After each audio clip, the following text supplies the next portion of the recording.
The Indo-Pacific has emerged as the most contested geopolitical space of the 21st century. Stretching from the Indian Ocean to the Pacific, this vast region is now the focal point of global economic growth, maritime trade, and military competition. At the heart of this contest lies one defining question: how should the world respond to China's expanding power?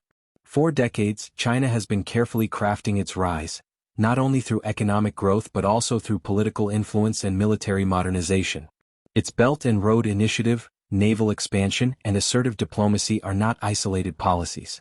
They are components of a long-term vision, to reshape the balance of power in Asia and by extension the world.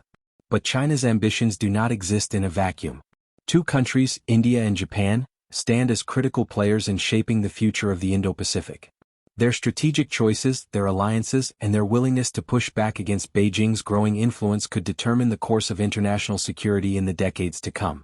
India's role in the Indo-Pacific is both promising and complicated. With a population of 1.4 billion and a rapidly growing economy, India has long been seen as a natural counterweight to China. It shares a contested border with Beijing, stretching across the Himalayas, a frontier that has witnessed repeated skirmishes in recent years. For Washington and its allies, India is central to balancing China's power. This is why the United States has increasingly emphasized the Indo-Pacific over the older term Asia-Pacific. The rebranding was more than semantic. It reflected Washington's desire to elevate India as a strategic partner. Yet, India's relationship with the United States has been marked by both cooperation and friction. On one hand, New Delhi participates in the Quadrilateral Security Dialogue, or the Quad, alongside the US, Japan, and Australia. On the other, India's policies are shaped by its own sense of sovereignty and its history of non-alignment. This means that while India is wary of China's rise, it is not prepared to fully align itself with Washington's agenda. Economically, India has often felt the sting of American tariffs and trade restrictions. Politically, it resists being treated as a junior partner. The tension is clear. India wants to benefit from U.S. support while maintaining independence in its foreign policy. This balancing act has left both Washington and Beijing uncertain about India's long-term orientation.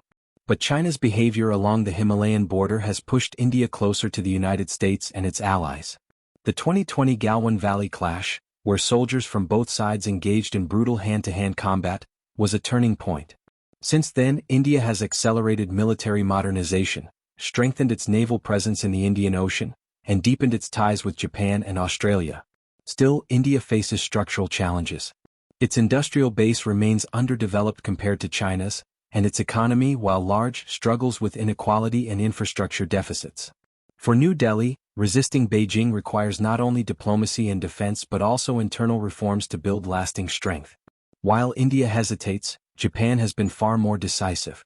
As a treaty ally of the United States, Tokyo has embraced its role as a key player in the Indo-Pacific strategy.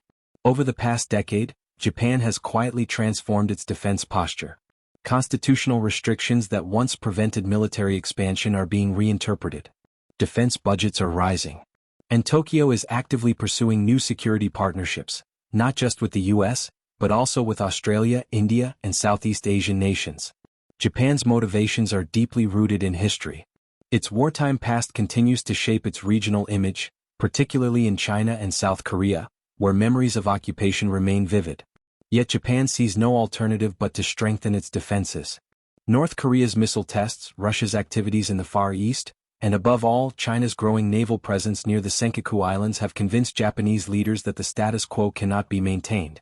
Recent visits by Japanese politicians to controversial sites, such as the Yasukuni Shrine, underscore the tension between domestic politics and international perception. For Tokyo, these symbolic gestures often come at a diplomatic cost.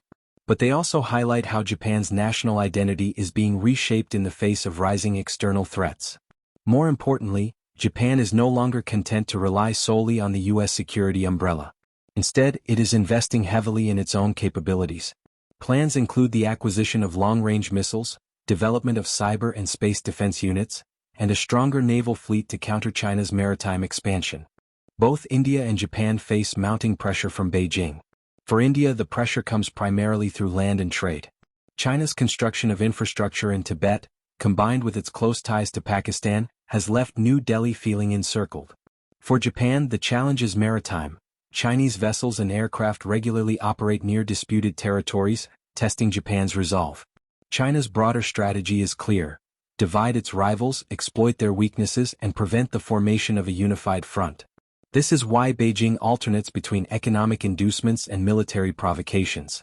With India, it offers trade opportunities while maintaining a tense border. With Japan, it balances economic interdependence with political hostility. This dual approach puts both India and Japan in difficult positions. Neither wants open conflict with China, but neither can afford to appear weak. Their responses are therefore cautious, incremental, and often reactive. For Washington, the stakes could not be higher. A strong Indo-Pacific strategy requires reliable partners. But managing these relationships is complicated. India resists being boxed into an alliance system, while Japan must manage historical sensitivities in its neighborhood. Australia and European partners, meanwhile, are increasingly active in the region.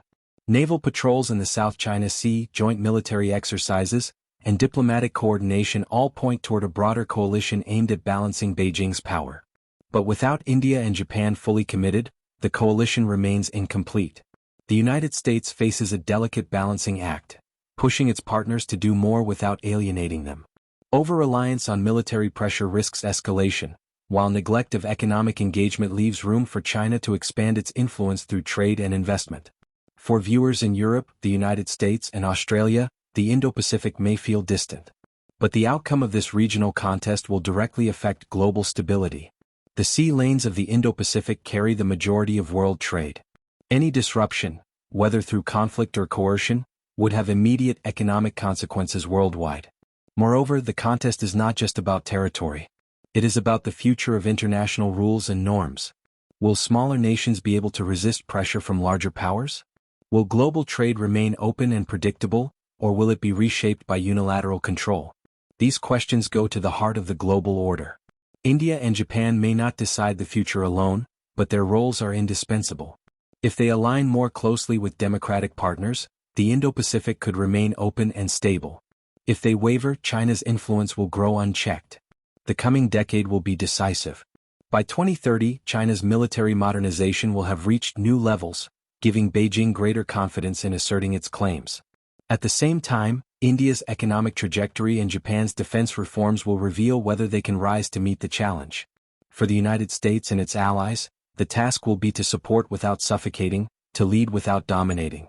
Success will depend on trust, patience, and the recognition that India and Japan are not just allies of convenience. They are sovereign nations with their own histories, ambitions, and constraints. The Indo-Pacific is not just Asia's story. It is the front line of global security, where the choices of a few nations will shape the lives of many. Watching India and Japan navigate this turbulent landscape may be the best way to understand where the world is heading.